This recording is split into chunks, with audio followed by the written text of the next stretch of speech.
माँ जी के मेहमान। 7वां पार्ट है अमल और रद्द अमल। रात के किसी पहर मध्यम आवाज़ों में तेज़ बहस माँ जी के कानों से टकराई तो वो हड़बड़ा कर उठ बैठी।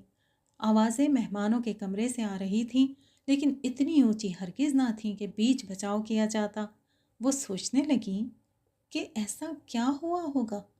आज दोपहर जब तीनों माँ बेटियां घर पहुंची तो सामान से लदी हुई थीं, क्योंकि सैम ने न सिर्फ ईमेल का जवाब बहुत मुहज़्ज़ब अंदाज से दिया था, बल्कि नापसंद ड्रेसेस वापस लेकर क्लाइंट की तकलीफ़ पर माजरत के साथ अखलाक का मुजाहरा करते हुए उम्दा ड्रेसेस उन्हें बतौर तोहफ़ा दिए थे, जिन्हें पाकर अलीना के पाँव ज़मीन पर ना टिकते थे और नुसरत बेटी की मुसरत पर खुशी से फूली ना समाती थी।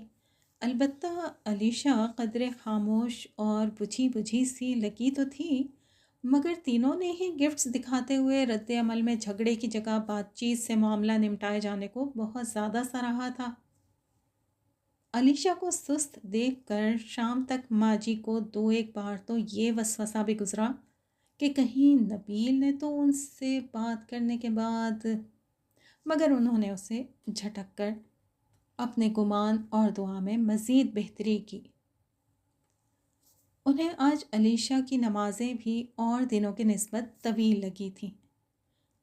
डाइनिंग रूम खाली था, इसीलिए रात के इस पहर वहाँ अलीना कब्ज़ा किए आज की पूरी रुदात मय तस्वीर के अपने क्लोज़ फ्रेंड्स के ग्रुप में पोस्ट करने और इसी से मुतालिक चिट चैट में बिज़ी थी, जबकि नुसरत दिन भर की शदीद थका देने वाली शॉपिंग के बाद रात को थक कर बिस्तर पर लेटी थी कि तकिए में खड़खड़ की आवाज़ से यकदम उठ बैठी।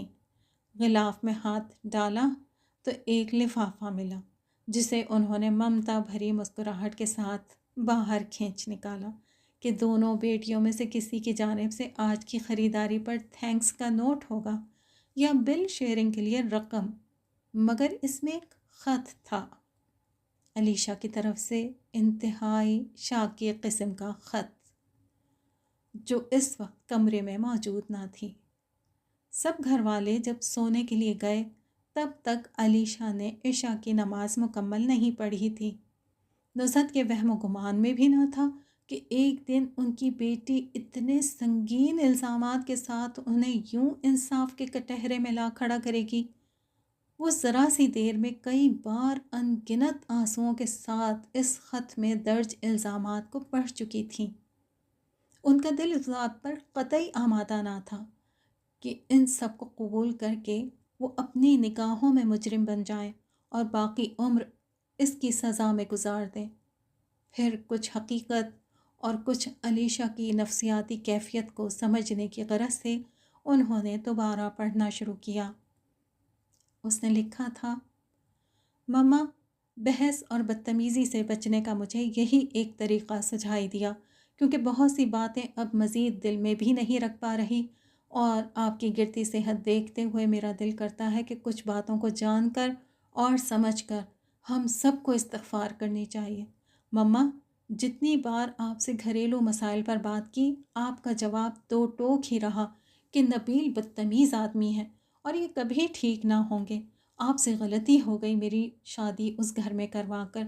उन्हें मेरी कदर नहीं और कभी भी नहीं करेंगे, इसीलिए मुझे उनको छोड़ देना चाहिए। मम्मा, हल के तौर पर इसके सिवा मैंने कोई और बात आपसे कभी सुनी ही नहीं, जैसी मेरी सहेलियों की माएँ करती हैं उनसे भी और मुझसे भी। और यकीन करें कि ये माएँ ना होती तो आपने तो मेरा घर तोड़ ही देना था। शायद मेरे बाबा की दुआएं थीं जो काम आ गईं और उनसे सीखा हुआ सब्र भी। मम्मा, आपको अंदाज़ा ही नहीं कि साल हर साल आपने हम दोनों बहनों पर कितना जुल्म किया है, क्योंकि बेटियां अपनी माँ से ही सब कुछ सीखती हैं कि ऐसा करना है और ऐसा नहीं करना। मम्मा, आप उम्र भर जीतने की ख्वाहिश में अपनी बेटियों को हार गई हैं। बाबा से हर बात पर लड़ना आपने अपना हक समझ लिया था। कोई भी बड़ा फैसला हो, आप दोनों का झगड़ा लाजिम हो जाता और फिर हर बार घर के सुकून की खातिर मेरे बाबा आपकी गलत बातों को भी खुशी से तस्लीम कर लिया करते। अलीना आपी ने आप ही से सीखा है کہ اپنے حق کے لیے خوب لڑو تو حق مل کر رہتا ہے، اور حق ہمیشہ بس اسی کا ہوتا ہے جو اسے لڑ لڑ کر لے سکے۔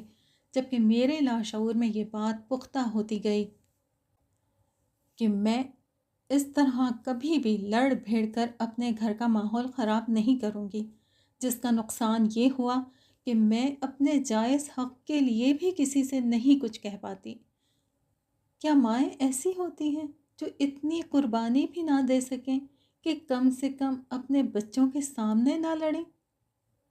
نصرت کی آنکھیں آنسوؤں کی بہتات کے باعث صاف دیکھ بھی نہیں پا رہی تھیں، مگر ہمت کر کے آگے پڑھنا شروع کیا۔ لکھا تھا، مما آپ کو یاد ہے چاچو گاؤں والی حویلی میں رہا کرتے تھے تو آپ نے کس طرح وہ خالی کر کے بکوائی تھی کہ کہیں وہ قبضہ نہ کر لیں؟ ہماری خاطر یہ کام کیا آپ نے، پر دیکھ لیں مما، ہم دونوں بہنوں کا گھر شادی ہونے کے باوجود نہیں بس پا رہا ہے۔ اتنے کپڑے، اتنی جیولری آپ کی طرف سے ملی، مگر آج تک ملتی ہی رہتی ہے، جس کو دے کر آپ مطمئن ہو جاتی ہیں۔ پر میں یہ سب پہن کر کس کے لیے سجوں، کسے دکھاؤں؟ گھر کا سکون اور زندگی، اس میں اطمینان کہاں سے لاؤں؟ آپ شان سے سب سے کہا کرتی کہ میری شہزادیاں تو گھر کے کام نہیں کرتی، تو ہم بھی اسی ناکارہ پن کو شان سمجھنے لگیں۔ آپ نے کبھی گھر کا کام سکھایا ہی نہیں، تو رفتہ رفتہ ہمارا گھر کا نظام سیکھنے اور گھر والوں کے لیے کچھ کرنے کا شوق صرف تفریح کرنے اور اپنی ہی ذات کا بہت سا خیال رکھنے میں ڈھلتا چلا گیا۔ یہ آپ نے کیسی خود غرضی کی ہے ماما، کہ ہمیں بس خود سے پیار کرنے والی بیٹی بنائے رکھا۔ ہمیں کسی کی بیوی، بہو، بھابھی، نند اور ماں بھی تو بننا تھا۔ آپ نے خود پہ کیسا ظلم کیا مما جی، ہمیں اچھا مسلمان تک نہ بنایا۔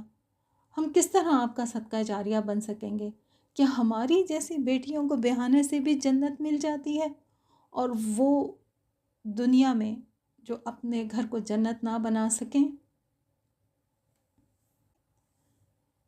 شادی کے بعد علینا آپی اپنی باس ٹائپ طبیعت کی وجہ سے اپنی اس خامی کے باوجود سب پر حاوی رہیں، لیکن میں تو یہ بھی نہیں کر سکی، اور بات بات پر یہ سن کر میرا دل کتنا دکھی ہوتا ہے کہ ماں نے کچھ نہیں سکھایا۔ میں کچھ کرنا چاہوں بھی تب بھی تھک کر رہ جاتی ہوں، یا بچوں جیسی غلطیاں کرنے پر مذاق بن کر رہ جاتی ہوں۔ نصرت کا دل غم سے پھٹا جا رہا تھا، مگر تحریر ابھی جاری تھی۔ لکھا تھا، مما نائلہ بھابھی بھی کسی کم امیر گھر سے نہیں، لیکن کس طرح ہر کام میں ماہر، ہر کسی کا کام دوڑ بھاگ کر کرتی ہیں۔ سب لوگ کیسی عزت اور محبت کرتے ہیں ان سے، ان کو کوئی تانے نہیں دیتا، بلکہ سب ہی دعائیں دیتے ہیں۔ مجھے ہمیشہ سے ایسی ہی زندگی چاہیے تھی مما، بس اس سے زیادہ کچھ بھی نہیں چاہا تھا، مگر آپ کی ڈھیروں دولت اسے میرے لیے خرید نہ پائی۔ بہرحال میں نے اس تمام عرصے میں خاموشی کے ساتھ بہت کچھ سیکھا ہے، اپنی سہیلیوں سے اور درس والی باجی سے مشورے کیے ہیں، اللہ جی سے استخارہ کیا ہے، تو جان پائی ہوں کہ ہر بار میں غلطی کروں اور نبیل ہی مجھے منا کر لے جائیں، یہ ضروری نہیں۔ میں کل شام کی فلائٹ سے خود ہی اپنے گھر چلی جاؤں گی۔ اپنے ہی گھر خود سے چلے جانے میں بھلا کیسی جھجک اور کیسے اصول؟